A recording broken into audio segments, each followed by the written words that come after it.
11월 23일 하나님 말씀을 함께 나누겠습니다. 오늘은 사사기 10장 1절에서 18절의 말씀으로 함께합니다. 신실하신 하나님께서 약속하신 대로 이스라엘을 가나안으로 인도하셨습니다. 이제 그들이 하나님의 말씀에 순종하며 하나님의 백성답게 살아갈 때 하나님께서 그들과 함께 하시며 지키실 것입니다. 가나안은 약속하신 대로 축복의 땅이 될 것입니다. 그러나 이스라엘은 하나님과의 약속을 지키지 않았습니다. 가나안의 죄악을 멀리하고 이 땅에서 없애라고 하셨으나 그들은 죄악의 유혹에 무너졌고 가나안의 일부가 되어버렸습니다.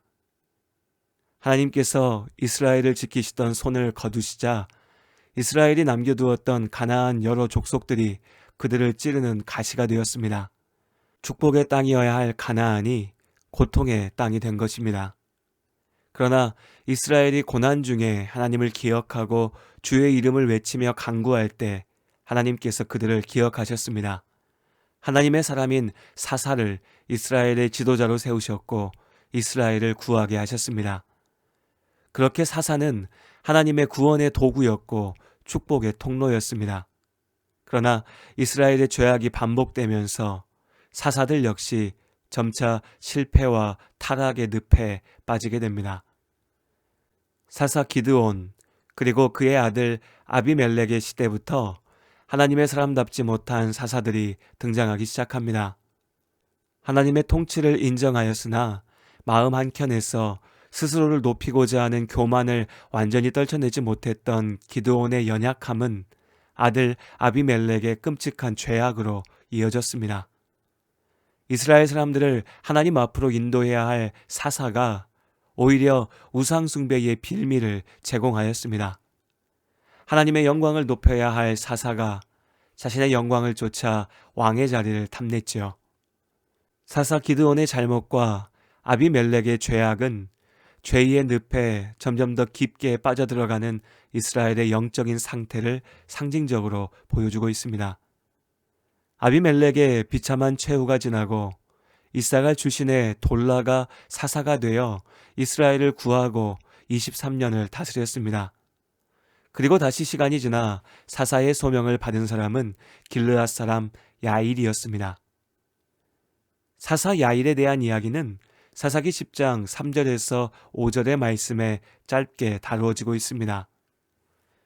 앞서 우리가 살펴보았던 드보라나 기드온과 같은 사사들을 대사사라고 부릅니다.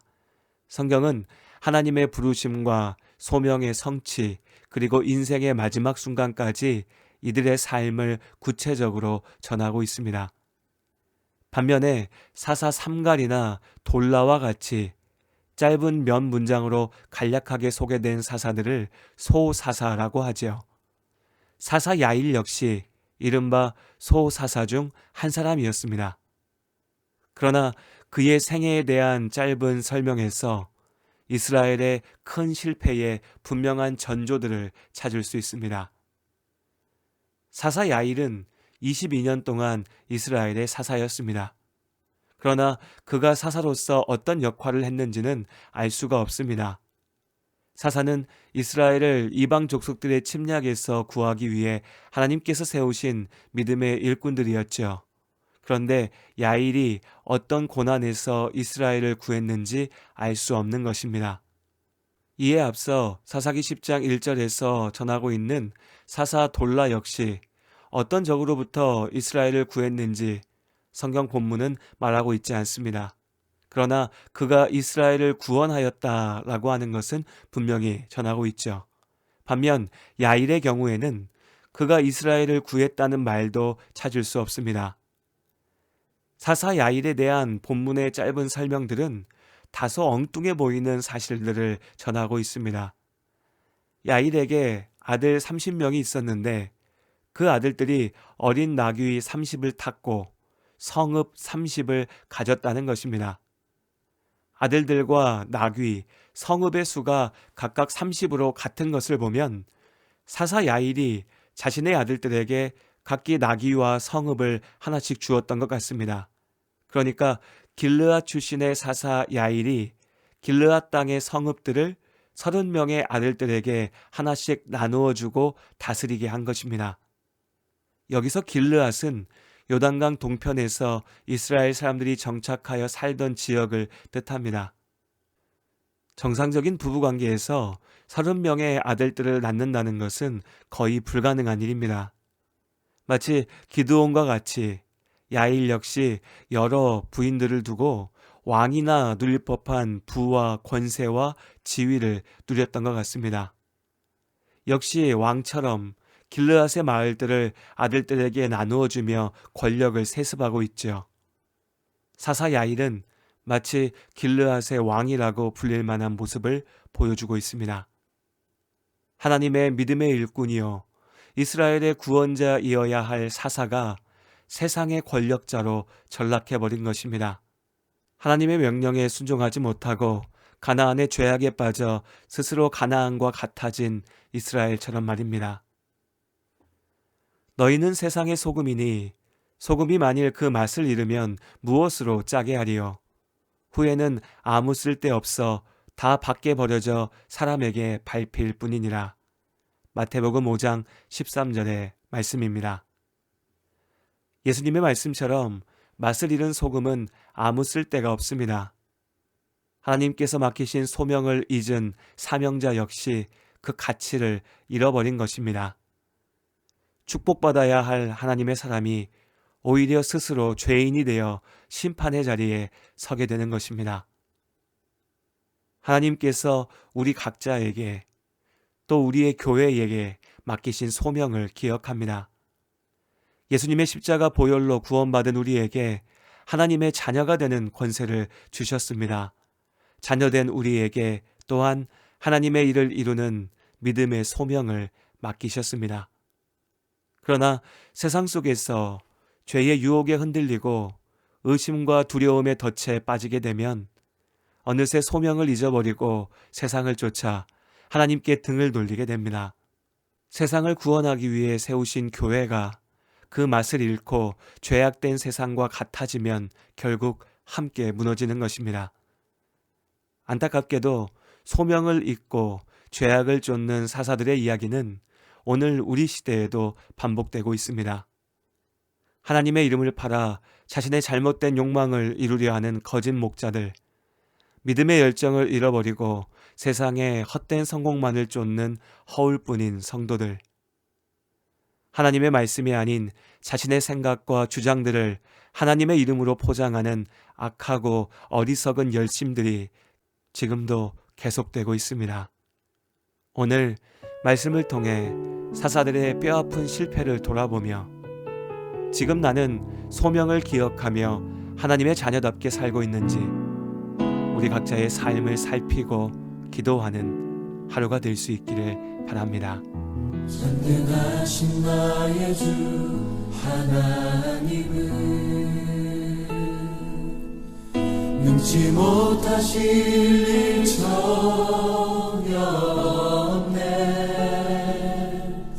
우리의 모든 간구도 우리의 모든 생각도 우리의 모든 꿈과 모든 소망도 신실하신 나의 주 하나님은 우리의 모든 괴로움 바꿀 수 있네. 불가능한 일 행하시고 죽은 자를 일으키시니 그를 이길 자 아무도 없네. 주의 말씀 의지하여 깊은 곳에 금을 던져 오늘 그가 놀라운 일을 이루시는 것 보라. 주의 말씀 의지하여 믿음으로 금을 던져 믿는 자에게 능치 못함 없네.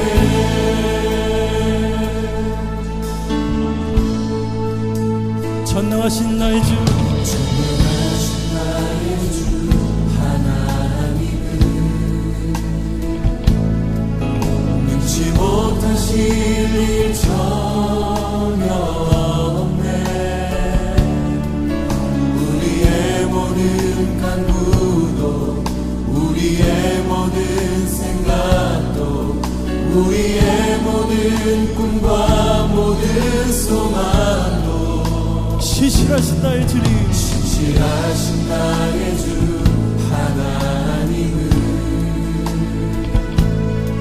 우리의 모든 괴로움 바꿀 수 있네. 불가능한 일 행하시고 죽은 자를 일으키시는 주님, 나를 일으키시니 주님, 그를 자 아무도 없네. 할렐루야.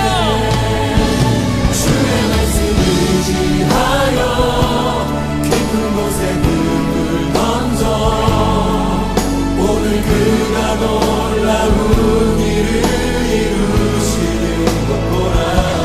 주의 말씀 의지하여 믿음으로 금을 던져 믿는 자에게 능치 못한 없네. 주의 말씀 의지하여 주의 말씀 의지하여 깊은 곳에 금을 던져 오늘 그가 놀라운 일을 이루시는 것 보라. 주의 말씀 의지하여 믿음으로 금을 던져 믿는 자에게 능치 못함. 다시 한번 더 주의 말씀 의지하여 주의 말씀 의지하여 깊은 곳에 금을 던져 오늘 그가 놀라운 일을